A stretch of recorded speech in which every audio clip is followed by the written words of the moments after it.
Thank you, Ann. Redrawing boundaries. In 90 days, Jacksonville voters will choose a mayor and city council members and fill other offices. It is an election that could change the political face of the city because of the redistricting for city council seats.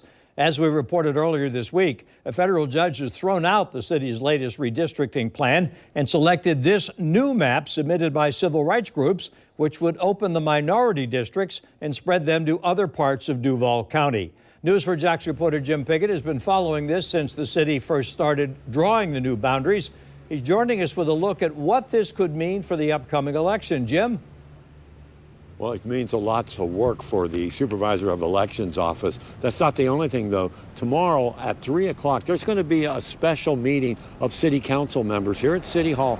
They call it a shade meeting, one where it's not going to be out in the public, where they are actually going to decide the next steps of either if they're going to appeal that judge's decision or work with it. And as I had mentioned, there is a lot of work going on right now because they really have to determine what precincts people are going to be voting in. And some of these candidates also need to know what districts they are going to be running in.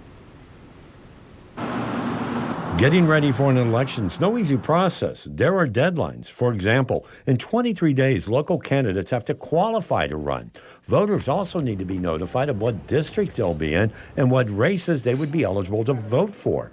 This year, that deadline's fast approaching, and there's still no word on exactly what boundaries will be used. The federal judge has chosen this map, which opens up many of the historically black districts to other areas. Right now, the elections office is working with that data to try to comply with the judge's order. And there's still a chance some of this could change. I've been speaking with many city council members about what they anticipate could happen. While not wanting to go on camera, some are saying it's just too late to appeal the decision. City Council President Terrence Freeman told me yesterday that it's time to move on. We will find out more about that tomorrow during that special council meeting. The redistricting is opening races for many challengers. For example, recently re-elected State Representative Angie Nixon is now considering resigning that post and running for City Council in District 10. Now, she told me today she believes she could do a better job representing people from Northwest Jacksonville by being here in Jacksonville instead of Tallahassee.